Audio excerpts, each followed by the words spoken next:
Hi guys, ಇವತ್ತಿನ ಒಂದು video ಏನಪ್ಪ ಅಂತಂದರೆ ನಾವು ಯಾರ್ಯಾರು ಜಿ ಪಿ ಎಸ್ ಟಾರ್ಗೆ ತಯಾರು ನಡೆಸ್ತಿದ್ರೋ ಅವರಿಗಾಗಿ ಒಂದು ವೀಡಿಯೋ ಇರುತ್ತೆ ನೋಡಿರಿ. ಓಕೆ, ಏನು G P S T R ಯಾರು ತಯಾರು ನಡೆಸ್ತಿದ್ರೋ ಅವರಿಗಾಗಿ ಈ ಒಂದು ವೀಡಿಯೋ. ಜಿ ಪಿ ಎಸ್ ಟಾರ್ನಲ್ಲಿ ಕಂಡುಬರುವಂಥ ವಿಷಯ ಯಾವುದಪ್ಪ ಅಂತಂದರೆ ಶೈಕ್ಷಣಿಕ ಮನೋವಿಜ್ಞಾನ. ಇದು ಭಾಳ ಒಂದು ಪ್ರಮುಖವಾದಂಥ ಟಾಪಿಕ್ ಆಗಿದೆ ಅಂತಲೇ ಹೇಳ್ಬೋದು. ಈ ಒಂದು ಜಿ ಪಿ ಎಸ್ ಟಾರ್ನಲ್ಲಿ ಹೆಚ್ಚು ಸ್ಕೋರ್ ಇರೋದೇ ಈ ಒಂದು ಶೈಕ್ಷಣಿಕ ಮನೋವಿಜ್ಞಾನ. ಓಕೆ, ಜಿ ಪಿ ಎಸ್ ಟಾರ್ ಹೆಚ್ಚು ಸ್ಕೋರ್ ಇರುವುದು ಯಾವುದಪ್ಪ ಅಂತಂದರೆ ಶೈಕ್ಷಣಿಕ ಮನೋವಿಜ್ಞಾನ. ಒಂದು ಪೇಪರ್ 1ನಲ್ಲಿ ಏನಪ್ಪ ಅಂತಂದರೆ 50 ಮಾರ್ಕ್ಸಿಗಿದೆ ನೋಡಿ. ಓಕೆ, ಜಿ ಪಿ ಎಸ್ ಟಾರ್ನಲ್ಲಿ ಪೇಪರ್ 1ರಲ್ಲಿ 50 ಮಾರ್ಕ್ಸಿಗೆ ಇರೋದು ಯಾವುದಪ್ಪ ಅಂತಂದರೆ ಶೈಕ್ಷಣಿಕ ಮನೋವಿಜ್ಞಾನ. ಅದಕ್ಕಾಗಿ ಏನಪ್ಪ ಅಂತಂದರೆ ಯಾರ್ಯಾರು ಜಿ ಪಿ ಎಸ್ ಟಾರ್ ಪರೀಕ್ಷೆಗೆ ತಯಾರು ನಡೆಸ್ತಿದ್ರೋ ಅಂಥ ವ್ಯಕ್ತಿಗಳಿಗೆ ಪ್ರಮುಖವಾಗಿ ಒಂದು ಪ್ರಶ್ನೆಗಳು ಇರ್ತವೆ ನೋಡ್ರಿ. ಓಕೆ, ಪ್ರಶ್ನೆ ಮತ್ತು ಉತ್ತರಗಳನ್ನು ನೋಡಿಕೊಳ್ಳೋಣ. ಜಿ ಪಿ ಎಸ್ ಟಾರ್, ಎಚ್ ಎಸ್ ಟಾರ್, ಪಿ ಎಚ್ ಎಸ್ ಟಾರ್ ಯಾರು ತಯಾರು ನಡೆಸ್ತಿದ್ರೋ ಅವರಿಗೆ ಪ್ರಮುಖವಾದಂಥ ವಿಡಿಯೋ ಅಂತಲೇ ಹೇಳ್ಬೋದು ನೋಡ್ರಿ. ಬನ್ನಿ ಸ್ನೇಹಿತರೆ, ಸ್ಟಾರ್ಟ್ ಮಾಡೋಣ. ಮೊದಲನೇ ಒಂದು ಪ್ರಶ್ನೆ ಕೊಟ್ಟಿದ್ದಾರೆ ನೋಡ್ರಿ. ಓಕೆ, ಮೊದಲನೇ ಒಂದು ಪ್ರಶ್ನೆ ಯಾವ ರೀತಿಯಾಗಿದೆಪ್ಪ ಅಂತಂದರೆ ನೋಡಿ, ಮನೋವಿಜ್ಞಾನವು ವರ್ತನೆ ಮತ್ತು ಅನುಭವಗಳ ವಿಜ್ಞಾನ ಎಂದು ಹೇಳಿದವರು ವ್ಯಕ್ತಿ ಯಾರಂತ ಕೇಳಿದ್ದಾರೆ. ಅಂದರೆ ಮನೋವಿಜ್ಞಾನವು ವರ್ತನೆ ಮತ್ತು ಅನುಭವದ ಒಂದು ವಿಜ್ಞಾನ ಅಂತ ಹೇಳಿದಂಥ ವ್ಯಕ್ತಿ ಯಾರಂತ ಕೇಳಿದ್ದಾರೆ ನೋಡ್ರಿ. ಇದಕ್ಕೆ ಸರಿಯಾದ ಉತ್ತರ ಆಪ್ಷನ್ ಸಿ ನೋಡಿ, ಸ್ಕಿನ್ನರ್ ಅವ್ರು ಏನು ಹೇಳ್ತಾರಪ್ಪ ಅಂತಂದರೆ ಮನೋವಿಜ್ಞಾನ ಮತ್ತು ವರ್ತನೆ ಅನುಭವಗಳ ಒಂದು ವಿಜ್ಞಾನ ಅಂತ ಹೇಳಿದಂಥ ವ್ಯಕ್ತಿ ಯಾರಪ್ಪ ಅಂತಂದರೆ ಸ್ಕಿನ್ನರ್ ಆಗಿದ್ದಾರೆ ಅಂತಲೇ ಹೇಳ್ತೀವಿ ನೋಡ್ರಿ. BF ಸ್ಕಿನ್ನರ್ ಅಂತ ಕರೀತಾರೆ. ಇವರು ಮನೋವಿಜ್ಞಾನವು ಪ್ರಾಣಿ ಹಾಗೂ ಮಾನವನ ವರ್ತನೆ ಅನುಭವಗಳ ವಿಜ್ಞಾನವಾಗಿದೆ ಎಂಬ ಒಂದು ವಾಕ್ಯವನ್ನು ನೀಡಿದಂಥ ವ್ಯಕ್ತಿಯಾಗಿದ್ದಾರೆ.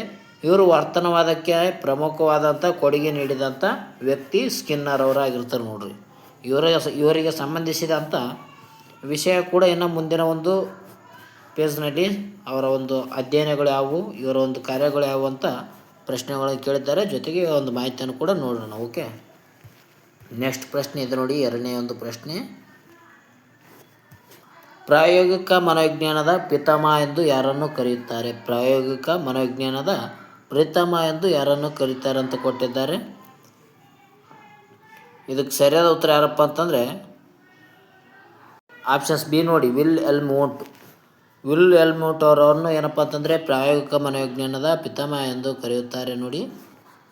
ಇವರೇನಪ್ಪ ಅಂತಂದರೆ ಲಿಪ್ಸಿಂಗ್ನಲ್ಲಿ ಪ್ರಾಯೋಗಿಕ ಮನೋವಿಜ್ಞಾನವನ್ನು ಒಂದು ಶಾಖೆಯನ್ನು ತೆರೆಯುತ್ತಾರೆ, ಅಮೆರಿಕದ ಒಂದು ಲಿಪ್ಸಿಂಗ್ನಲ್ಲಿ. ಓಕೆ, ಪ್ರಾಯೋಗಿಕ ಮನೋವಿಜ್ಞಾನದ ಪಿತಾಮಹ ಯಾರಪ್ಪ ಅಂತಂದರೆ ವಿಲ್ ಎಲ್ಮೋಟ್. ಇವರೇನು ಮಾಡ್ತಾರೆ ಅಂದರೆ 1879ರಲ್ಲಿ ಜರ್ಮನಿ ದೇಶದ ಒಂದು ಲಿಪ್ಸಿಂಗ್ನಲ್ಲಿ ವಿಶ್ವದ ಮೊದಲ ಮನೋವಿಜ್ಞಾನ ಪ್ರಯೋಗಾಲಯವನ್ನು ಸ್ಥಾಪನೆ ಮಾಡಿದಂಥ ವ್ಯಕ್ತಿಯಾಗಿದ್ದಾರೆ ವಿಲ್ ಎಲ್ಮೋಟ್. ಆದ್ದರಿಂದ ಏನಪ್ಪ ಅಂತಂದರೆ ಇವರನ್ನು ಪ್ರಾಯೋಗಿಕ ಮನೋವಿಜ್ಞಾನದ ಪಿತಾಮಹ ಎಂದು ಕರೆಯುತ್ತಾರೆ. ಯಾರಿಗೆ? ವಿಲ್ ಎಲ್ಮೋಟ್ ಅವರಿಗೆ. 1879ರಲ್ಲಿ ಇವರು ಜರ್ಮನಿಯ ಒಂದು ಲಿಪ್ಸಿಂಗ್ನಲ್ಲಿ ಈ ಒಂದು ಮನೋವಿಜ್ಞಾನ ಪ್ರಯೋಗಾಲಯವನ್ನು ತೆರೀತಾರೆ ನೋಡ್ರಿ.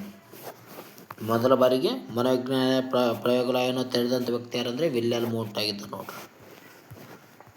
ನೆಕ್ಸ್ಟ್, ಬುದ್ಧಿಶಕ್ತಿಯ ಕಲಿಯುವ ಸಾಮರ್ಥ್ಯವಾಗಿದೆ ಎಂದು ವ್ಯಾಖ್ಯಾನಗಳನ್ನು ನೀಡಿದಂಥ ವ್ಯಕ್ತಿ ಯಾರಂತ ಕೇಳಿದ್ದಾರೆ. ಬುದ್ಧಿಶಕ್ತಿ ಕಲಿಯುವ ಸಾಮರ್ಥ್ಯ ಆಗಿದಂಥ ವ್ಯಾಖ್ಯಾನ ನೀಡಿದಂಥ ವ್ಯಕ್ತಿ ಯಾರಂತ ಕೊಟ್ಟಿದ್ದಾರೆ. ಓಕೆ, ಇದಕ್ಕೆ ಸರಿಯಾದ ಉತ್ತರ ನೋಡೋಣ. ಇದಕ್ಕೆ ಸರಿಯಾದ ಉತ್ತರ ಆಪ್ಷನ್ ಸಿ ನೋಡಿ, ಬಂಕಿಂಗ್ಹ್ಯಾಮ್ ಅವರು ಹೇಳಿದ್ದಾರೆ. ಓಕೆ, ಬುದ್ಧಿಶಕ್ತಿ ಒಂದು ಕಲಿಯುವ ಒಂದು ಅಧ್ಯಯನವಾಗಿದೆ ಅಂತ ಹೇಳಿದಂಥ ವ್ಯಕ್ತಿ ಯಾರಪ್ಪ ಅಂತಂದ್ರೆ ಬಂಕಿಂಗ್ಹ್ಯಾಮ್ ಆಗಿದೆ ನೋಡ್ರಿ. ಇವ್ರ ಪ್ರಕಾರ ಏನಪ್ಪ ಅಂತಂದರೆ ಹೊಸ ಪರಿಸ್ಥಿತಿಗಳಿಗೆ ಹೊಂದಿಕೊಳ್ಳಲು ಮತ್ತು ಹೊಸ ವಿಷಯಗಳನ್ನು ಕಲಿಯುವ ಒಂದು ಸಾಮರ್ಥ್ಯವೇ ಬುದ್ಧಿಶಕ್ತಿಯಾಗಿದೆ ಅಂತ ಹೇಳ್ತಾರೆ. ಅಂದರೆ ಈಗ ಏನಾದರೂ ಒಂದು ಹೊಸ ಒಂದು ಕಾರ್ಯಕ್ರಮಕ್ಕೆ ಹೋಗಿರ್ತಾರೆ, ಆ ಒಂದು ಸಂದರ್ಭದಲ್ಲಿ ಆ ಒಂದು ಕಾರ್ಯಕ್ರಮದಲ್ಲಿ ಭಾಗಿಯಾಗಿ ಹೊಂದಿಕೊಳ್ತಾರಲ್ಲ, ಅದರಿಂದ ಕಲಿಯುವಂಥ ಒಂದು ಪ್ರಮುಖವಾದಂಥ ಸಾಮರ್ಥ್ಯ ಏನಪ್ಪ ಅಂತಂದರೆ ಬುದ್ಧಿಶಕ್ತಿ ಅಂತ ಹೇಳಿದಂಥ ವ್ಯಕ್ತಿ ಬಂಕಿಂಗ್ಹ್ಯಾಮ್ ಆಗಿದ್ದಾರೆ ನೋಡ್ರಿ. ಈ ರೀತಿಯಾದಂಥ ಒಂದು ಪ್ರಶ್ನೆಗಳಲ್ಲೂ ಶೈಕ್ಷಣಿಕ ಮನೋವಿಜ್ಞಾನದಲ್ಲಿ ಕೇಳ್ತಾರೆ. ಓಕೆ, ಜಿ ಪಿ ಎಸ್ ಟಾರ್ನಲ್ಲಿ ಯಾರು ಅಧ್ಯಯನ ನಡೆಸ್ತಿದ್ರೋ ಅವರಿಗಾಗಿ ಈ ಒಂದು ವಿಡಿಯೋ ಇರ್ತದೆ ನೋಡಿ ಸ್ನೇಹಿತರೆ. ಪ್ರಮುಖವಾಗಿರುವಂಥ ವಿಡಿಯೋ ಆಗಿರ್ತದೆ, ತಪ್ಪದೇ ಕೊನೆವರೆಗೂ ನೋಡಿ. ನೆಕ್ಸ್ಟ್ ಪ್ರಶ್ನೆ, ಜೀನ್ ಪಿಯೇಜೆ ಅವರ ಪ್ರಕಾರ ಸಂವೇದನಗತಿ ಹಂತದ ವಯೋಮಿತಿ ಎಷ್ಟು ಅಂತ ಕೇಳಿದ್ದಾರೆ ನೋಡ್ರಿ. ಜೀನ್ ಪಿಯೇಜೆ ಅವರು ಏನಪ್ಪ ಅಂತಂದರೆ 4 ರೀತಿ ಹಂತಗಳು ಹೇಳ್ತಾರೆ. ಇದಕ್ಕೆ ಸಂಬಂಧಿಸಿದಂತೆ ಮೊದಲನೇ ಹಂತ ಯಾವುದಪ್ಪ ಅಂತಂದರೆ ಸಂವೇದನಗತಿ ಅಂತ ಆಗಿರ್ತದೆ. ಅದು ಎಷ್ಟರಿಂದ ಎಷ್ಟನೇ ವಯಸ್ಸಿನ ಮಕ್ಕಳಲ್ಲಿ ಕಂಡುಬರ್ತದಂತ ಕೇಳಿದ್ದಾರೆ. ಇದಕ್ಕೆ ಸರಿಯಾದ ಉತ್ತರ ಆಪ್ಷನ್ ಸಿ ನೋಡಿ, 0ರಿಂದ 2 ವರ್ಷಗಳವರೆಗೆ ಈ ಒಂದು ಸಂವೇದನಗತಿ ಅಂತ ಕಂಡು ಬರ್ತದೆ. ಓಕೆ,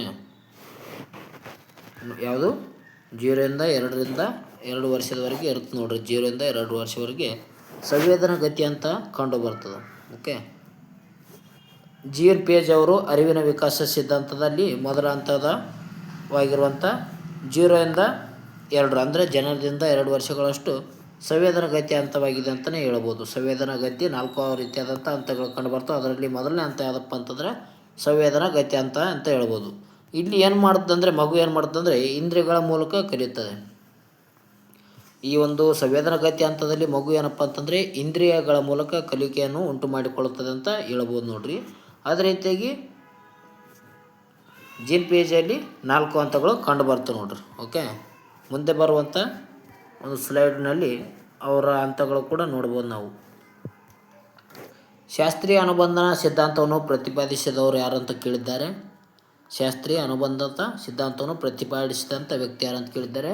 ಇದಕ್ಕೆ ಸರಿಯಾದ ಉತ್ತರ ಆಪ್ಷನ್ಸ್ ಬಿ, ಪಾವ್ಲೋ ನೋಡಿ. ಪಾವ್ಲೋ ಅವ್ರು ಏನು ಮಾಡ್ತಾರೆ ಅಂದರೆ ನಾಯಿ ಮೇಲೆ ಪ್ರಯೋಗ ಮಾಡ್ತಾರೆ. ಓಕೆ, ನಾಯಿ ಮೇಲೆ ಪ್ರಯೋಗ ಮಾಡಿದಂಥ ವ್ಯಕ್ತಿ ಆಗಿದ್ದಾರೆ ನೋಡ್ರಿ.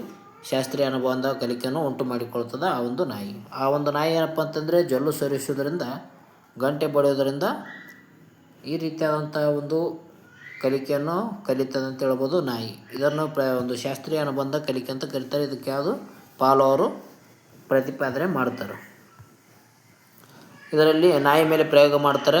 ಇದನ್ನು ಶಾಸ್ತ್ರೀಯ ಅನುಬಂಧನ ಸಿದ್ಧಾಂತನ ಮಂಡನೆ ಮಾಡ್ತಾರೆ ನೋಡ್ರಿ. ಇದಕ್ಕಾಗಿ ಅವರು ನೊಬೆಲ್ ಪ್ರಶಸ್ತಿಯನ್ನು ಪಡೆದುಕೊಳ್ಳುತ್ತಾರೆ. ಪಾವ್ಲೋ ಅವರು ನೊಬೆಲ್ ಪ್ರಶಸ್ತಿಯನ್ನು 1904ರಲ್ಲಿ ನೊಬೆಲ್ ಪ್ರಶಸ್ತಿಯನ್ನು ಪಡೆದುಕೊಳ್ತಾರೆ ನೋಡ್ರಿ. ಪಾವ್ಲೋ ಅವರು 1904ರಲ್ಲಿ ನೊಬೆಲ್ ಪ್ರಶಸ್ತಿಯನ್ನು ಪಡೀತಾರೆ. ಇವರು ರಷ್ಯಾ ದೇಶದ ವ್ಯಕ್ತಿಯಾಗಿದ್ದಾರೆ ನೋಡ್ರಿ. ಅದೇ ರೀತಿಯಾಗಿ ನೆಕ್ಸ್ಟ್, ಬಹುಮುಖ ಬುದ್ಧಿಶಕ್ತಿ ಸಿದ್ಧಾಂತದ ಜನಕ ಎಂದು ಯಾರನ್ನು ಕರೀತಾರೆ ಅಂತ ಕೊಟ್ಟಿದ್ದಾರೆ. ಮಲ್ಟಿಪಲ್ ಇಂಟೆಲಿಜೆನ್ಸ್ ಒಂದು ಸಿದ್ಧಾಂತದ ಜನಕ ಎಂದು ಯಾರನ್ನು ಕರೀತಾರೆ ಅಂತ ಕೊಟ್ಟಿದ್ದಾರೆ. ಇದಕ್ಕೆ ಸರಿಯಾದ ಉತ್ತರ ಆಪ್ಷನ್ಸ್ ಎ ನೋಡಿ, ಹಾವರ್ಡ್ ಗಾರ್ಡ್ನರ್ ಅಂತ ಕರಿತೇವೆ. ಹಾವರ್ಡ್ ಗಾರ್ಡ್ನರ್ ಅವರು ಬಹುಮುಖ ಸಿದ್ಧಾಂತದ ಜನಕ ಎಂದು ಕರೀತಾರೆ. ಓಕೆ, ಇವರು 1983ರಲ್ಲಿ ಅವರ ಒಂದು ಪುಸ್ತಕದ ಇರ್ತದೆ. ಆ ಪುಸ್ತಕ ಯಾವುದಪ್ಪ ಅಂತಂದರೆ ಫಾರ್ಮಸ್ ಆಫ್ ದ ಮೈಂಡ್ ಅಂತ ಬರೀತಾರೆ. ಆ ಒಂದು ಪುಸ್ತಕದಲ್ಲಿ ಏನಪ್ಪ ಅಂತಂದರೆ 8 ರೀತಿಯಾದಂಥ ಒಂದು ಬಹುಮುಖ ಬುದ್ಧಿಶಕ್ತಿಯನ್ನು ವಿವರಣೆಯನ್ನು ಮಾಡ್ತಾರೆ. ಆ ಒಂದು ಪುಸ್ತಕದಲ್ಲಿ 8 ರೀತಿಯಾದಂಥ ಬುದ್ಧಿಶಕ್ತಿಯ ಬಗ್ಗೆ ಸಂಬಂಧಿಸಿದಂಥ ವಿವರಣೆಯನ್ನು ನೀಡಿದಂಥ ವ್ಯಕ್ತಿ ಯಾರಪ್ಪ ಅಂತಂದರೆ ಹಾರ್ವರ್ಡ್ ಗಾರ್ಡ್ನರ್ ಅಂತ ಹೇಳ್ತೀವಿ. ಇವರು ಬುದ್ಧಿಶಕ್ತಿಯ ಒಂದು ಜನಕ ಅಂತ ಕರೀತಾರೆ ನೋಡ್ರಿ. ನೆಕ್ಸ್ಟ್, ಪ್ರಯತ್ನ ಮತ್ತು ಪ್ರಮಾದ ಕಲಿಕಾ ಸಿದ್ಧಾಂತದ ಪಿತಾಮಹ ಎಂದು ಯಾರನ್ನು ಕರೀತಾರೆ ಅಂತ ಕೊಟ್ಟಿದ್ದಾರೆ. ಟ್ರಯಲ್ ಆ್ಯಂಡ್ ಎರರ್ ಬಗ್ಗೆ ಹೇಳ್ತಾರೆ. ಈ ವ್ಯಕ್ತಿ ಯಾರಪ್ಪ ಅಂತ ಕೊಟ್ಟಿದ್ದಾರೆ ನೋಡ್ರಿ. ಇವರು ಕೂಡ ಪ್ರಶ್ನೆ ಆಗಿದೆ ಒಂದು ಪರೀಕ್ಷೆಯಲ್ಲಿ TET 2025ರಲ್ಲಿ ಏನು ನಡೀತೋ ಅದರಲ್ಲಿ ಕೂಡ ಪ್ರಶ್ನೆ ಆಗಿದೆ ನೋಡಿ. ಓಕೆ, 2021 ಪ್ರಮುಖ ಪ್ರಶ್ನೆ ಆಗಿದೆ ಅಂತ ಹೇಳ್ಬೋದು. ಪ್ರಯತ್ನ ಮತ್ತು ಪ್ರಮಾದ ಒಂದು ಸಿದ್ಧಾಂತ ಪಿತಾಮಹ ಯಾರಂದರೆ ಆಪ್ಷನ್ ಸಿ ನೋಡಿ, EL ಥಾರ್ನ್ಡೈಕ್ ಆಗಿದ್ದಾರೆ. ಓಕೆ, ಸರಿಯಾದ ಉತ್ತರ EL ಥಾರ್ನ್ಡೈಕ್ ನೋಡ್ರಿ. ಇವ್ರು ಬೆಕ್ಕಿನ ಮೇಲೆ ಪ್ರಯೋಗ ಮಾಡ್ತಾರೆ ಅಂತ ಹೇಳ್ತೀವಿ ನೋಡ್ರಿ. ಅದರ ಮೂಲಕ ಪ್ರಯೋಗ ಮಾಡಿಗೆಸಿಂದ ಸರಿ ತಪ್ಪುಗಳನ್ನು ಕಲಿಯುವ ವಿಧಾನವನ್ನು ವಿವರಣೆಯನ್ನು ನೀಡುತ್ತಾರೆ. ಬೆಕ್ಕಿನ ಮೂಲಕ ಪ್ರಯೋಗ ಯಾವುದಾಗಿತ್ತು ಸರಿಯಾದ ಉತ್ತರ ಥಾರ್ನ್ಡೈಕ್ ನೋಡ್ರಿ. ಇವ್ರು ಬೆಕ್ಕಿನ ಮೇಲೆ ಪ್ರಯೋಗ ಮಾಡ್ತಾರೆ. ಓಕೆ, ಬೆಕ್ಕಿನ ಮೇಲೆ ಪ್ರಯೋಗ ಮಾಡಿದಂಥ ವ್ಯಕ್ತಿ ಯಾರಪ್ಪ ಅಂತಂದರೆ ಥಾರ್ನ್ಡೈಕ್ ಆಗಿದ್ದಾರೆ ನೋಡ್ರಿ. ಆ ಒಂದು ಬೆಕ್ಕಿನ ಮೂಲಕ ಪ್ರಯೋಗ ಮಾಡಿಗೆಸಿಂದ ತಪ್ಪು ಮೂಲಕ ಪ್ರಯತ್ನಗಳನ್ನು ಕಲಿಯುವ ವಿಧಾನಗಳು ವಿವರಣೆಯನ್ನು ನೀಡ್ತಾರೆ. ಇವರನ್ನು ಶೈಕ್ಷಣಿಕ ಮನೋವಿಜ್ಞಾನದ ಪಿತಾಮಹ ಎಂದು ಕೂಡ ಕರೀತಾರೆ ನೋಡ್ರಿ. ಇದು ಇಂಪಾರ್ಟೆಂಟ್ ಆದಂತ ಹೇಳ್ಬೋದು. ಶೈಕ್ಷಣಿಕ ಮನೋವಿಜ್ಞಾನದ ಪಿತಾಮಹ ಎಂದು ಯಾರನ್ನು ಕರೆಯುತ್ತಾರೆ ಅಂತ ಎಕ್ಸಾಮ್ನಲ್ಲಿ ಕೇಳಿದ್ದಾರೆ. ಯಾರಪ್ಪ ಅಂತಂದರೆ EL ಥಾರ್ನ್ಡೈಕ್ ನೋಡ್ರಿ. TET ಪರೀಕ್ಷೆಗಳಿಗೆ ಕೂಡ ಪ್ರಮುಖವಾದಂಥ ಒಂದು ಕ್ವಶನ್ ಆಗಿದೆ ನೋಡಿ. ಓಕೆ, TETಯಲ್ಲಿ ಕೂಡ ಪ್ರಶ್ನೆಗೆ ಕೇಳಿದ್ದಾರೆ. ಟೀಚರ್ ಎಲಿಜಿಬಿಲಿಟಿ ಟೆಸ್ಟ್ ಅಂತಲೇ ಹೇಳ್ಬೋದು. ಓಕೆ, ನೆಕ್ಸ್ಟ್, ಕ್ರಿಯಾಪರಣ ಬಂಧನದ ಅನುಬಂಧನ ಒಂದು ಸಿದ್ಧಾಂತವನ್ನು ನೀಡಿದವರು ಯಾರು ಅಂತ ಕೊಟ್ಟಿದ್ದಾರೆ. ಕ್ರಿಯಾಪರಣ ಅನುಬಂಧನ ಸಿದ್ಧಾಂತವನ್ನು ಮಾಡಿದಂಥ ಯಾರು ಅಂತ ಕೊಟ್ಟಿದ್ದಾರೆ. ಇದಕ್ಕೆ ಸರಿಯಾದ ಉತ್ತರ ಆಪ್ಷನ್ಸ್ ಬಿ, ಸ್ಕಿನ್ನರ್ ನೋಡ್ರಿ. ಸ್ಕಿನ್ನರ್ ಅವರು ಏನಪ್ಪ ಅಂತಂದರೆ ಇಲ್ಲಿ ಮತ್ತು ಗಿಳಿ ಒಂದು ಪಾರಿವಾಳದ ಮೇಲೆ ಪ್ರಯೋಗ ಮಾಡ್ತಾರೆ. ಓಕೆ, BF ಸ್ಕಿನ್ನರ್ ಅಂತ ಕರೀತಾರೆ ಇವರಿಗೆ. ಇವರು ಇಲಿ ಮತ್ತು ಪಾರಿವಾಳ ಮೇಲೆ ಪ್ರಯೋಗನ ಮಾಡಿರ್ತಾರೆ. ಆ ಒಂದು ಪ್ರಯೋಗ ನಡೆಸಿಗೆಸಿಂದ ಕ್ರಿಯಾಪರಣ ಅನುಬಂಧ ಸಿದ್ಧಾಂತವನ್ನು ಪ್ರತಿಪಾದನೆ ಮಾಡಿದಂಥ ವ್ಯಕ್ತಿ ಇವರಾಗಿರ್ತಾರೆ. ಬಹುಮಾನ ಮತ್ತು ಶಿಕ್ಷೆಯ ಪರಿಕಲ್ಪನೆಯನ್ನು ಇವರು ನೀಡ್ತಾರೆ ಅಂತಲೇ ಹೇಳ್ಬೋದು. ಬಹುಮಾನ ಶಿಕ್ಷೆ ಯಾರ ಒಂದು ಪರಿಕಲ್ಪನೆ ಆಗಿದೆ ಅಂತ ಒಂದು ಪರೀಕ್ಷೆಯಲ್ಲಿ ಕೇಳುವಂಥ ಸಂಭವನೀಯತೆ ಇರ್ತದೆ. ಇದು ಬಹುಮಾನ ಮತ್ತು ಶಿಕ್ಷೆ ಸಂಬಂಧಿಸೋದು ಯಾರಿಗಪ್ಪ ಅಂತಂದರೆ ಸ್ಕಿನ್ನರ್ ಅವರಿಗೆ ಸಂಬಂಧಿಸಿದೆ ನೋಡಿ. ಓಕೆ, ನೆಕ್ಸ್ಟ್ ಪ್ರಶ್ನೆ, ವಿಕಾಸವು ಒಂದು ಅಂತ ಕೊಟ್ಟಿದ್ದಾರೆ ನೋಡಿ. ಡೆವಲಪ್ಮೆಂಟ್ ಡ್ಯಾಶ್ ಅಂತ ಕೊಡ್ಬೋದು. ಅಂದರೆ ಡೆವಲಪ್ಮೆಂಟ್ ಒಂದು ಅಂತ ಏನಂತ ಕೊಟ್ಟಿದ್ದಾರೆ, ವಿಕಾಸ ಒಂದು ಏನಂತ ಕೊಟ್ಟಿದ್ದಾರೆ. ಇದಕ್ಕೆ ಸರಿಯಾದ ಉತ್ತರ ಆಪ್ಷನ್ಸ್ ಎ ನೋಡಿ. ವಿಕಾಸ ಒಂದು ನಿರಂತರವಾದಂಥ ಪ್ರಕ್ರಿಯೆ ಆಗಿರ್ತದೆ. ಆದರೆ ದೈಹಿಕದ ಸ್ಥಿತಿಯನ್ನು ನೋಡಿದರೆ ನಾವು ಅದು ನಿರಂತರವಾಗಿರಲ್ಲ. ವಿಕಾಸ ಮಾತ್ರ ನಿರಂತರವಾಗಿರುತ್ತಂತ ಹೇಳ್ತೀವಿ. ಓಕೆ, ಇದಕ್ಕೆ ಸರಿಯಾದ ಉತ್ತರ ಆಪ್ಷನ್ಸ್ ಎ ಆಗಿದೆ ನೋಡಿ, ನಿರಂತರ ಪ್ರಕ್ರಿಯೆ ಅಂತ ಹೇಳ್ತೀವಿ ನೋಡ್ರಿ. ಡೆವಲಪ್ಮೆಂಟ್ ಏನಪ್ಪ ಅಂತಂದರೆ ಗರ್ಭಧಾರಣೆಯಿಂದ ಸಾಯುವವರೆಗೆ ಏನಪ್ಪ ಅಂತಂದರೆ ನಿರಂತರವಾಗಿ ಡೆವಲಪ್ಮೆಂಟ್ ಆಗುತ್ತಾ ಇರ್ತಾರೆ. ವ್ಯಕ್ತಿಗಳು ಆಗಿರ್ಬೋದು, ಮಗುವಿಂದ ಹಿಡಿದು ಸಾಯುವವರೆಗೂ. ಆದರೆ ಬೆಳವಣಿಗೆ ಏನಪ್ಪ ಅಂತಂದರೆ ಕೇವಲ ಒಂದು ದೈಹಿಕವಾಗಿದ್ದು ಒಂದು ಹಂತದಲ್ಲಿ ಅದು ನಿಲ್ಲುತ್ತದೆ ಅಂತಲೇ ಹೇಳ್ತೀವಿ. 21 ವಯಸ್ಸಾಗಿದ್ದಪ್ಪ ಅಂತಂದರೆ ಒಬ್ಬ ವ್ಯಕ್ತಿಗೆ ದೈಹಿಕ ವಯಸ್ಸು ಏನಾಗುತ್ತಪ್ಪ ಅಂತಂದರೆ ನಿಲ್ಲುತ್ತದೆ ಅಂತ ಹೇಳ್ಬೋದು.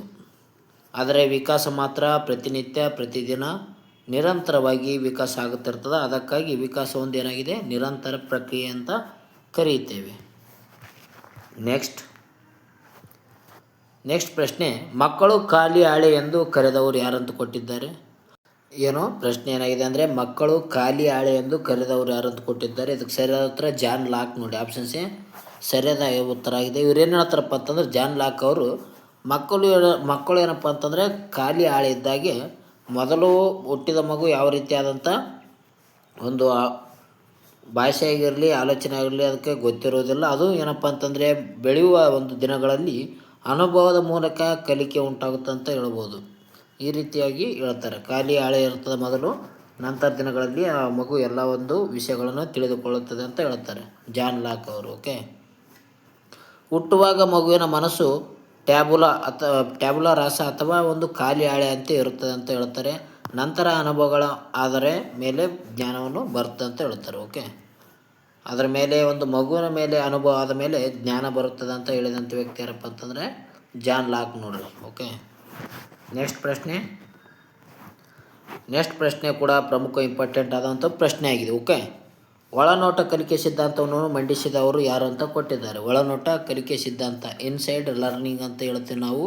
ಇದು ಕೂಡ ಇಂಪಾರ್ಟೆಂಟ್ ಆಯ್ತು ನೋಡ್ರಿ. ಒಳನೋಟ ಕಲಿಕೆ, ಇದಕ್ಕೆ ಸರಿಯಾದ ಉತ್ತರ ವುಲ್ಫ್ ಗ್ಯಾಂಗ್ ಕ್ಲೋರ್ ಅಂತ ಕರಿತೇವೆ. ವುಲ್ಫ್ ಗ್ಯಾಂಗ್ ಕ್ಲೋರ್ ಏನಪ್ಪ ಅಂತಂದರೆ ಒಳನೋಟ ಕಲಿಕೆ ಸಿದ್ಧಾಂತವನ್ನು ಮಂಡನೆ ಮಾಡ್ತಾರೆ. ಇವರು ಏನು ಮಾಡ್ತಾರೆ ಅಂದರೆ ಕೋತಿಯ ಮೇಲೆ ಪ್ರಯೋಗವನ್ನು ಕೋತಿ ಅಥವಾ ಚಿಂಪಾಂಜಿ ನೋಡಿ. ಓಕೆ, ಚಿಂಪಾಂಜಿ ಮೇಲೆ ಪ್ರಯೋಗ ಮಾಡ್ತಾರೆ. ಕೋತಿ ಅನ್ನೋಕ್ಕಿಂತ ಚಿಂಪಾಂಜಿ ಅಂತ ಕರೀತಾರೆ. ಓಕೆ, ಚಿಂಪಾಂಜಿ ಮೇಲೆ ಪ್ರಯೋಗ ಮಾಡಿದಂಥ ವ್ಯಕ್ತಿ ಕ್ಲೋರ್ ಆಗಿರ್ತಾರೆ. ಅದರ ಹೆಸರು ಏನಪ್ಪ ಅಂತಂದರೆ ಸುಲ್ತಾನ್ ಅಂತ ಕರಿತಾರೆ ನೋಡ್ರಿ. ಒಂದು ಚಿಂಪಾಂಜಿ ಹೆಸರು ಸುಲ್ತಾನ್ ಆಗಿರುತ್ತೆ ನೋಡಿ. ಇಲ್ಲಿ ನೋಡ್ಬೋದು ನಾವು ವುಲ್ಫ್ ಗ್ಯಾಂಗ್ ಕ್ಲೋರ್ ಅಂತ ಕರಿತೀವಿ. ಇವರು ಒಳನೋಟ ಕಲಿಕೆಯನ್ನು ಪ್ರತಿಪಾದನೆ ಮಾಡ್ತಾರೆ. ಇವರು ಸುಲ್ತಾನ್ ಎಂಬ ಒಂದು ಚಿಂಪಾಂಜಿ ಮೇಲೆ ಪ್ರಯೋಗ ಮಾಡ್ತಾರೆ. ಅದರ ಒಂದು ನಡತೆ ಸಮಸ್ಯೆಗಳನ್ನು ಒಟ್ಟಾರೆಯಾಗಿ ಗ್ರಹಿಸುವ ಮೂಲಕ ಹಠಾತ್ ಹೊಳೆಯುವ ಒಂದು ಒಳನೋಟ ಕಲಿಕೆಯನ್ನು ವಿವರಣೆಯನ್ನು ನೀಡಿದಂಥ ವ್ಯಕ್ತಿ ಕ್ಲೋರ್ಬರ್ಗ್ ಆಗಿದ್ದಾರೆ ನೋಡ್ರಿ. ಓಕೆ, ಇವರು ಚಿಂಪಾಂಜಿ ಮೇಲೆ ಪ್ರಯೋಗ ಮಾಡ್ತಾರೆ. ನೆಕ್ಸ್ಟ್, ವಲಯ ಸಮೀಪ ವಿಕಾಸ ಪರಿಕಲ್ಪನೆಯನ್ನು ನೀಡಿದವರು ಯಾರು ಅಂತ ಕೊಟ್ಟಿದ್ದಾರೆ. ಅಂದರೆ ಝೋನ್ ಆಫ್ ಪ್ರಾಕ್ಸಿಮಲ್ ಡೆವಲಪ್ಮೆಂಟ್ ಅಂತ ಕರಿತೀವಿ. ZPD ಅಂತ ಕರಿತಾರೆ ನೋಡ್ರಿ ಇದಕ್ಕೆ. ಓಕೆ, ಇದಕ್ಕೆ ಸರಿಯಾದ ಉತ್ತರ ಲೇವ್ ವೈಗೋಟ್ಸ್ಕಿ ಅಂತ ಕರಿತಾರೆ ನಾವು. ಝೋನ್ ಆಫ್ ಪ್ರಾಕ್ಸಿಮಲ್ ಡೆವಲಪ್ಮೆಂಟ್ ಅಂತ ಒಂದು ಪರಿಕಲ್ಪನೆ ನೀಡಿದಂಥ ವ್ಯಕ್ತಿ ಯಾರಪ್ಪ ಅಂತಂದರೆ ಲೇವ್ ವೈಗೋಟ್ಸ್ಕಿ. ಇವರು ವಲಯ ಸಮೀಪ ವಿಕಾಸ ಅಂತ ಕರೀತಾರೆ. ಅದನ್ನು ಪ್ರತಿಪಾದನೆ ಮಾಡ್ತಾರೆ ಲೇವ್ ವೈಗೋಟ್ಸ್ಕಿ.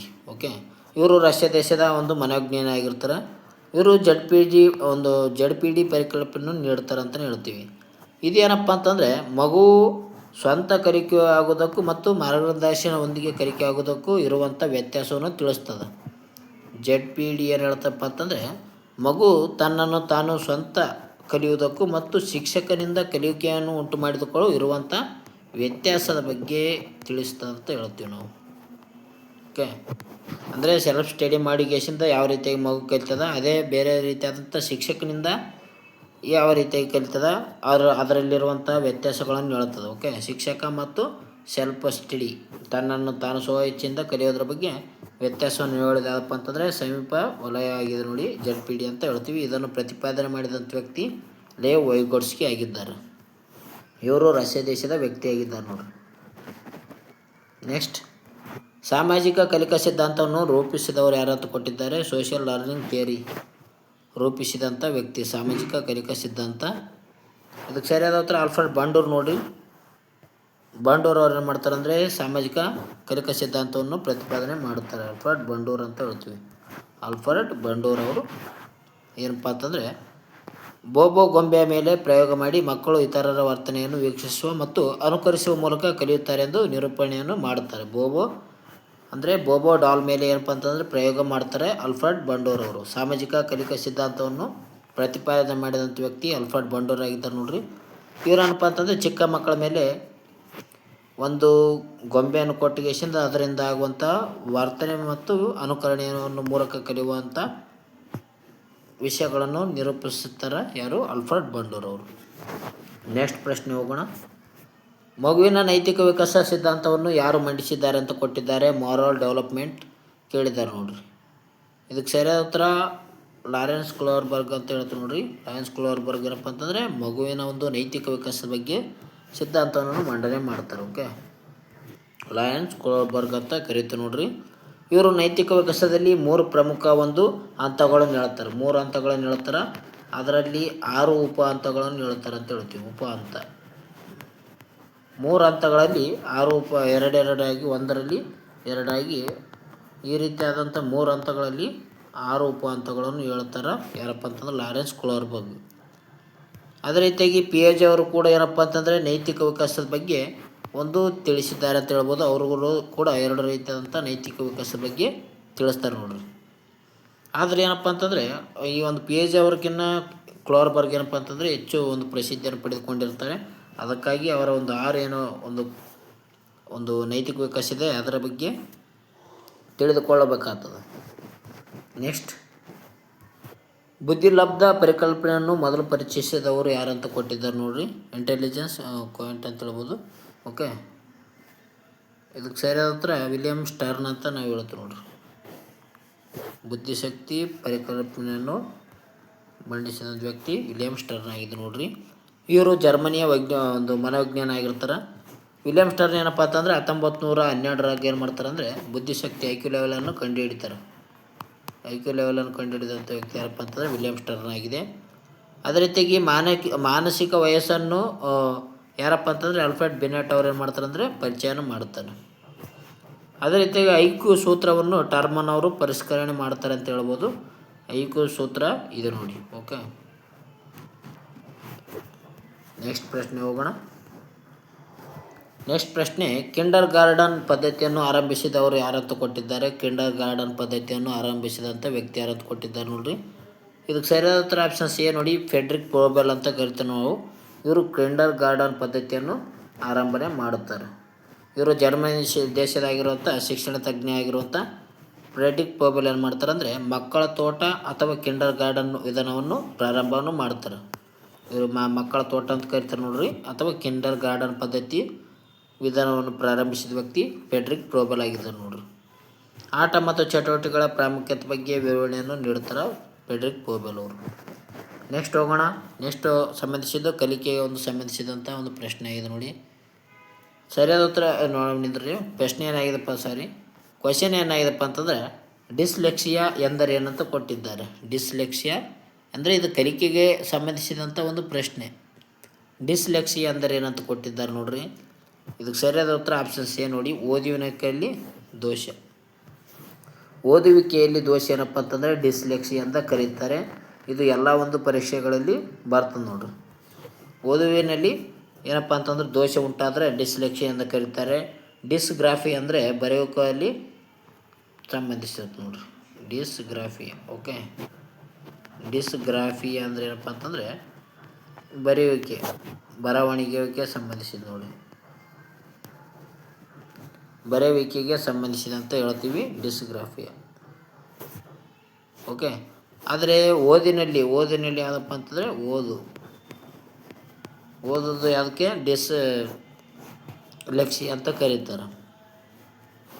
ಡಿಸ್ಲೆಕ್ಸಿ ಅಂದರೆ ಏನಪ್ಪ ಅಂತಂದ್ರೆ ಭಾಷೆಯಲ್ಲಿ ಗ್ರಹಿಸುವ ಓದುವಿಕೆಯಲ್ಲಿ ಕಂಡುಬರುವಂಥ ಕಲಿಕೆ ನ್ಯೂನತೆ ಅಂತ ಹೇಳ್ತೀವಿ. ಕಲಿಕೆ ನ್ಯೂನತೆ ಬಗ್ಗೆ ಪ್ರಶ್ನೆಗಳು ಕೇಳ್ತಾರೆ ನೋಡ್ರಿ. ನೆಕ್ಸ್ಟ್ ಪ್ರಶ್ನೆ, ಅವಶ್ಯಕತೆ ಶ್ರೇಣಿ ಸಿದ್ಧಾಂತವನ್ನು ಯಾರು ಪ್ರತಿಪಾದಿಸಿದಂತ ಕೊಟ್ಟಿದ್ದಾರೆ ನೋಡ್ರಿ. ಅವಶ್ಯಕತೆಗಳ ಶ್ರೇಣಿ, ಇದು ಕೂಡ ಭಾಳ ಪ್ರಮುಖವಾದಂಥ ಒಂದು ಪ್ರಶ್ನೆ ಆಗಿದೆ. ಇದಕ್ಕೆ ಸರಿಯಾದ ಉತ್ತರ ಅಬ್ರಹಾಂ ಮಾಸ್ಲೋ ಅವ್ರು ನೋಡ್ರಿ. ಅಬ್ರಹಾಂ ಮಾಸ್ಲೋ ಅವರು 5 ಹಂತದಲ್ಲಿ ಅವಶ್ಯಕತೆಗಳ ಶ್ರೇಣಿ ಬಗ್ಗೆ ಹೇಳ್ತಾರೆ. ಓಕೆ, ಅಬ್ರಹಾಂ ಮಾಸ್ಲೋ ಅವರು ಹೇಳ್ತಾರೆ ನೋಡ್ರಿ. ಮಾನವೀಯ ಮನೋವಿಜ್ಞಾನಿ ಅಬ್ರಹಾಂ ಮಾಸ್ಲೋ ಅವರು 1943ರಲ್ಲಿ ಏನು ಮಾಡ್ತಾರಪ್ಪ ಅಂತಂದರೆ 5 ಹಂತಗಳ ಅವಶ್ಯಕತೆ ಶ್ರೇಣಿ ಸಿದ್ಧಾಂತವನ್ನು ಮಂಡನೆ ಮಾಡುತ್ತಾರೆ. 5 ರೀತಿಯಾದಂಥ ಹಂತಗಳು ಇರ್ತವೆ ನೋಡ್ರಿ. ಓಕೆ, ಅದರಲ್ಲಿ ಮೊದಲನೇ ಹಂತ ಯಾವುದಪ್ಪ ಅಂತಂದರೆ ದೈಹಿಕ ಅಗತ್ಯಗಳಿಂದ ಪ್ರಾರಂಭವಾಗಿ ಕೊನೆಯದಾಗಿ ಆತ್ಮ ಸಾಕ್ಷಾತ್ಕಾರದವರೆಗೆ ವಿವರಣೆಯನ್ನು ನೀಡುತ್ತಾರೆ. ಅಂದರೆ ಈ ರೀತಿಯಾದಂಥ ಒಂದು ತ್ರಿಭುಜ ಆಕಾರದಲ್ಲಿರುತ್ತೆ ನೋಡ್ರಿ. ಮೊದಲನೇದು ಯಾವುದಪ್ಪ ಅಂತಂದರೆ ಶಾರೀರಿಕ ಅಗತ್ಯತೆ ಅಂತ ಹೇಳ್ತೀವಿ ನಾವು. ಶಾರೀರಿಕ ಅಗತ್ಯತೆ ಬಗ್ಗೆ ಹೇಳ್ತದೆ. ಎರಡನೇದು ಏನಪ್ಪ ಅಂತಂದರೆ ಭದ್ರತೆ ಬಗ್ಗೆ ಹೇಳ್ತದೆ. ಭದ್ರತೆ ಎರಡನೇದು ಭದ್ರತೆ. ಮೂರನೇದು ಯಾವುದಪ್ಪ ಅಂತಂದರೆ ಪ್ರೀತಿ, ವಾತ್ಸಲ್ಯ, ಮಮಕಾರದ ಬಗ್ಗೆ ಹೇಳುತ್ತದೆ. ನಾಲ್ಕನೇದು ಗೌರವದ ಬಗ್ಗೆ ಹೇಳುತ್ತದೆ. ನಾಲ್ಕನೇದು ಗೌರವ. ಕೊನೆಯದಾಗಿ ಆತ್ಮ ಸಾಕ್ಷಾತ್ಕಾರ 5ನೇ ಹಂತ ಆಗಿರುತ್ತೆ ನೋಡ್ರಿ. ಆತ್ಮ ಸಾಕ್ಷಾತ್ಕಾರ 5ನೇ ಹಂತ ಆಗಿರ್ತದೆ. ಈ ರೀತಿಯಾಗಿ ನಾವು 5 ರೀತಿಯಲ್ಲಿ ನೋಡ್ತೀವಿ. ಓಕೆ, 5ನೇದು ಆತ್ಮ ಸಾಕ್ಷಾತ್ಕಾರ, ಮೊದಲನೇದು ಶಾರೀರಿಕ ಅಗತ್ಯತೆಗಳಂತ ಹೇಳ್ತೀವಿ ನೋಡ್ರಿ. ಇದೇನಪ್ಪ ಅಂತಂದರೆ ಅಬ್ರಹಾಂ ಮಾಸ್ಲೋ ಅವರು 5 ಹಂತಗಳನ್ನು ನೀಡಿರ್ತಾರೆ. ಯಾವಾಗ 1943ರಲ್ಲಿ ಈ ಒಂದು 5 ಹಂತಗಳನ್ನು ನೀಡ್ತಾರೆ ನೋಡ್ರಿ. ಇದು ಪರೀಕ್ಷೆಯಲ್ಲಿ ಕೇಳ್ತಾರೆ. ಈ 5 ಹಂತಗಳು ಕೂಡ ಗೊತ್ತಿರ್ಬೇಕಾಗತ್ತೆ ನೋಡ್ರಿ. GPS ಸ್ಟಾರ್ ಪರೀಕ್ಷೆಗೆ ತಯಾರಿ ನಡೆಸ್ತಾರೋ ಪ್ರಮುಖವಾಗಿ ಗೊತ್ತಿರಲೇಬೇಕಾಗುತ್ತೆ ನೋಡ್ರಿ. ಯಾರು ಈ ಒಂದು ಟೀಚರ್ ಪರೀಕ್ಷೆಗೆ ತಯಾರಿ ನಡೆಸ್ತಿದ್ರೆ ನೋಡಿಕೊಳ್ಳ್ರಿ ಅವರು. ಮನೋವಿಶ್ಲೇಷಣಾ ಸಿದ್ಧಾಂತವನ್ನು ಪಿತಾಮಹ ಎಂದು ಯಾರನ್ನು ಕರೀತಾರೆ ಅಂತ ಕೊಟ್ಟಿದ್ದಾರೆ. ಮನೋವಿಶ್ಲೇಷಣಾ ಸಿದ್ಧಾಂತದ ಪಿತಾಮಹ ಎಂದು ಯಾರನ್ನು ಕರೆಯುತ್ತಾರೆ? ಇದಕ್ಕೆ ಸರಿಯಾದ ಉತ್ತರ ಯಾರಪ್ಪ ಅಂತಂದರೆ ಸಿಗ್ಮಂಡ್ ಫ್ರಾಯ್ಡ್ ಅಂತ ಕರೀತೇವೆ ನಾವು. ಸಿಗ್ಮಂಡ್ ಫ್ರಾಯ್ಡ್ ಏನಪ್ಪ ಅಂತಂದರೆ ಮನೋವಿಶ್ಲೇಷಣದ ಸಿದ್ಧಾಂತದ ಪ್ರತಿಪಾದಕರು ಅಂತ ಕರಿತೀವಿ ನಾವು. ಆಸ್ಟ್ರಿಯಾದ ಒಂದು ನರವಿಜ್ಞಾನಿ ಸಿಗ್ಮಂಡ್ ಫ್ರಾಯ್ಡ್ ಅವರು ಏನಪ್ಪ ಅಂತಂದರೆ ಮನೋವಿಶ್ಲೇಷಣಾ ಸಿದ್ಧಾಂತದ ಪಿತಾಮಹ ಎಂದು ಕರೆಯುತ್ತಾರೆ ನೋಡ್ರಿ. ಇವರು ಮಾನವ ಮನಸ್ಸು ಪ್ರಜ್ಞಾವಸ್ಥೆ, ಉಪಪ್ರಜ್ಞೆ ಮತ್ತು ಅಪ್ರಜ್ಞೆ ಮನಸ್ಸು ಎಂದು ವಿಭಾಗವನ್ನು ಮಾಡುತ್ತಾರೆ. ಅಂದರೆ ಇವರು ಸಿಗ್ಮಂಡ್ ಫ್ರಾಯ್ಡ್ ಏನಪ್ಪ ಅಂತಂದರೆ 3 ರೀತಿಯಾದಂಥ ಒಂದು ಹಂತಗಳನ್ನು ಹೇಳ್ತಾರೆ. ಮೊದಲನೇದ್ದು ಪ್ರಜ್ಞಾವಸ್ಥೆ, ಆಮೇಲೆ ಅಪಪ್ರಜ್ಞೆ, ಆಮೇಲೆ ಉಪಪ್ರಜ್ಞೆ ಅಂತ ಹೇಳ್ತಾರೆ. ಅಪ್ರಜ್ಞೆ ಮನಸ್ಸು. ಈ ರೀತಿಯಾದಂಥ ಪ್ರಜ್ಞೆ, ಉಪಪ್ರಜ್ಞೆ ಮತ್ತು ಅಪಮನಸ್ಸು ಎಂಬ 3 ರೀತಿಯಾದಂಥ ಅಂತ ಹೇಳ್ತಾರೆ ಸಿಗ್ಮಂಡ್ ಫ್ರಾಯ್ಡ್. ಅದಕ್ಕಾಗಿ ಇವರನ್ನು ಮನೋವಿಶ್ಲೇಷಣಾ ಸಿದ್ಧಾಂತದ ಪಿತಾಮಹ ಎಂದು ಕರೆಯುತ್ತಾರೆ. ಇಲ್ಲಿ ನೋಡ್ರಿ, ಶೈಕ್ಷಣಿಕ ಮನೋವಿಶ್ಲೇಷಣಾ ಪಿತಾಮಹ ಅಂದ ತಾರಾಂಡೇಕರ್ ಅವರನ್ನು ಹಿಂದಿನ ಒಂದು ಪ್ರಶ್ನೆಗಳಲ್ಲಿ ನೋಡಿದ್ದೇವೆ ನಾವು. ಇಲ್ಲಿ ಬರೀ ಮನೋವಿಶ್ಲೇಷಣಾ ಸಿದ್ಧಾಂತದ ಪಿತಾಮಹ ಯಾರು ಅಂತ ಕೊಟ್ಟಿದ್ದಾರೆ. ಇವರು ಸಿಗ್ಮಂಡ್ ಫ್ರಾಯ್ಡ್ ನೋಡ್ರಿ. ನೆಕ್ಸ್ಟ್ ಪ್ರಶ್ನೆ ಹೋಗೋಣ. ನೆಕ್ಸ್ಟ್ ಪ್ರಶ್ನೆ ಕೊನೆಯ ಪ್ರಶ್ನೆ ಆಗಿದೆ ನೋಡಿ. ಮಗುವಿನ ಸಾಮಾಜೀಕರಣದ ಮೊದಲನೇ ಏಜೆನ್ಸಿ ಯಾವುದಾಗಿದೆ ಅಂತ ಕೊಟ್ಟಿದ್ದಾರೆ ನೋಡ್ರಿ. ಈ ಒಂದು ಪ್ರಶ್ನೆಗೆ ನೀವೇ ಒಂದು ಉತ್ತರವನ್ನು ಕಮೆಂಟ್ ಮೂಲಕ ತಿಳಿಸಬೇಕಾಗುತ್ತಾ. ಮಗುವಿನ ಸಾಮಾಜೀಕರಣದ ಮೊದಲ ಏಜೆನ್ಸಿ ಯಾವುದಾಗಿದೆ ಕಮೆಂಟ್ ಮೂಲಕ ತಿಳಿಸಿ. ಓಕೆ, ಯಾರ್ಯಾರು GPS ಸ್ಟಾರ್, ಈ ಅದರ ರೀತಿಯಾಗಿ HSSR, HSTR, PSTR ಈ ರೀತಿಯಾದಂಥ ಅಂದರೆ ದೈಹಿಕ ಶಿಕ್ಷಕರು ಪರೀಕ್ಷೆಗೆ ತಯಾರಿ ನಡೆಸ್ತಿದ್ರು. ಅವ್ರಿಗೆ ಏನಪ್ಪ ಅಂತಂದರೆ ಪ್ರಮುಖವಾಗಿರುವಂಥ ಒಂದು ಟಾಪಿಕ್ ಆಗಿದೆ ಅಂತಲೇ ಹೇಳ್ಬೋದು ನೋಡ್ರಿ. ಈ ಒಂದು ಶೈಕ್ಷಣಿಕ ಮನೋವಿಜ್ಞಾನ ಈ ಒಂದು ಶಿಕ್ಷಕರ ಪರೀಕ್ಷೆಯಲ್ಲಿ ಪ್ರಮುಖವಾಗಿರ್ತದೆ. ಮುಂದೆ ಬರುವಂಥ ಶಿಕ್ಷಕರ ಪರೀಕ್ಷೆಯಲ್ಲಿ ಪ್ರಮುಖವಾಗಿರುತ್ತೆ ನೋಡ್ರಿ. ಅದರಲ್ಲಿ ಈ ಒಂದು ಪ್ರಶ್ನೆಗಳು ಸೈಕಾಲಜಿ ಮೇಲೆ 50 ಮೊದಲನೇ ಪೇಪರ್ GPS ಸ್ಟಾರ್ನಲ್ಲಿ 50 ಕ್ವೆಶನ್ಗಳು ಕಂಡು ಬರ್ತವೆ. ಓಕೆ, 50 ಪ್ರಶ್ನೆಗಳು ನಾವು GPS ಸ್ಟಾರ್ ಮೊದಲನೇ ಪೇಪರಲ್ಲಿ ನೋಡ್ತೀವಿ. ಓಕೆ ಸ್ನೇಹಿತರೆ, ಈ ಒಂದು ವಿಡಿಯೋ ಇಷ್ಟ ಆಯ್ತು ಅಂದರೆ ಲೈಕ್ ಮಾಡಿ, ಶೇರ್ ಮಾಡಿ, ಸಬ್ಸ್ಕ್ರೈಬ್ ಮಾಡಿ. ಇದು GPS star, HS star, PH star ಯಾರು ತಯಾರು ನಡೆಸ್ತಿದ್ದಾರೋ ಶಿಕ್ಷಕರಾಗಲು ಬಯಸುವಂಥ ವ್ಯಕ್ತಿಗಳಿಗೆ ಈ ಒಂದು ವಿಡಿಯೋ ಇರ್ತದೆ ನೋಡ್ರಿ. ಈ ಒಂದು ಇಲ್ಲಿವರೆಗೂ ಯಾರು ನೋಡಿದಾರೋ ವಿಡಿಯೋ ಎಲ್ಲರಿಗೂ ಧನ್ಯವಾದಗಳು. ಈ ಒಂದು ವಿಡಿಯೋದಿಂದ ನಿಮ್ಮ ಒಂದು ಜ್ಞಾನ ಮತ್ತು ನೀವು ಒಂದು ಓದಿರುವಂಥ ವಿಷಯಗಳು ರಿಪೀಟೆಡ್ ಕ್ವೆಶನ್ಗಳು ನೀವು ನೋಡ್ಕೊಂಡ್ರಿ ಅಂತ ಅನ್ಕೊತೀನಿ. ಜ್ಞಾನವು ಕೂಡ ಒಂದು ಸ್ವಲ್ಪ ಜಾಸ್ತಿ ಆಗಿದೆ ಕೂಡ ಅಂತ ಅನ್ಕೊತೀನಿ. ಜೊತೆಗೆ ನೀವು ಓದಿರುವಂಥ ವಿಷಯವನ್ನು ಕೂಡ ಇದರಲ್ಲಿ ತಿಳಿದುಕೊಂಡಿರಿ ಅಂತ ಹೇಳ್ತೀನಿ. ಕೊನೆಯದಾಗಿ ಒಂದು 20ನೇ ಪ್ರಶ್ನೆ ಅಂತ ಹಾಕಿ 20ನೇ ಪ್ರಶ್ನೆ ಕ್ವಶನ್ ಅಂತ ಹಾಕಿಸಿಂದ ಇದರ ಒಂದು ಉತ್ತರವನ್ನು ಕಮೆಂಟ್ ಮೂಲಕ ತಿಳಿಸಿ. ಓಕೆ, ಮಗುವಿನ ಸಾಮಾಜೀಕರಣದ ಈ ಮೊದಲ ಏಜೆನ್ಸಿ ಯಾವುದಾಗಿರುತ್ತಂತ ಕಮೆಂಟ್ ಮೂಲಕ ತಿಳಿಸಿ. ಮುಂದಿನ ಒಂದು ವಿಡಿಯೋನ ಇದೇ ರೀತಿಯಾಗಿ ಮಾಡೋಣ. ಓಕೆ, ಇದು GP star, HS star, PH star ಯಾರು ಶಿಕ್ಷಕರ ಒಂದು ಪರೀಕ್ಷೆಗೆ ತಯಾರು ನಡೆಸ್ತಿದ್ರೆ ಅವರಿಗಾಗಿ ಇರುತ್ತೆ ನೋಡಿರಿ. ತಪ್ಪದೇ ದಿನನಿತ್ಯ ಇದೇ ರೀತಿಯಾದಂಥ ವೀಡಿಯೋನ ನೋಡಿಕೊಳ್ಳಿ. ಓಕೆ ಸ್ನೇಹಿತರೆ, ಇಲ್ಲಿಗೆ ಇವತ್ತಿನ ಒಂದು ವಿಡಿಯೋ ಮುಕ್ತಾಯ ಮಾಡ್ತೇನೆ. ನಿಮ್ಮ ಒಂದು ಅಭಿಪ್ರಾಯವನ್ನು ಕಮೆಂಟ್ ಮೂಲಕ ತಿಳಿಸಿ. ಯಾವ ರೀತಿಯಾಗಿ ಈ ಒಂದು ವಿಡಿಯೋ ಇದೆ ಅಂತ ಕಮೆಂಟ್ ಮೂಲಕ ತಿಳಿಸಿ. ಇದೇ ರೀತಿಯಾದಂಥ ವಿಡಿಯೋ ಮಾಡಲು ನಮ್ಮನ್ನು ಸಹಕರಿಸಿ ಬೆಂಬಲವನ್ನು ನೀಡಿ ಇದೇ ರೀತಿಯಾದಂಥ ವಿಡಿಯೋನ ಮಾಡೋಣ. ಬೇರೆ ಬೇರೆ ರೀತಿಯಾದಂಥ ಒಂದು ಪ್ರಶ್ನೆಗಳನ್ನು ದಿನನಿತ್ಯ ತರೋಣ. ಓಕೆ ಸ್ನೇಹಿತರೆ, ಮುಂದಿನ ವಿಡಿಯೋದಲ್ಲಿ ಸಿಗೋಣ. ಟೇಕ್ ಕೇರ್, ಬಾಯ್.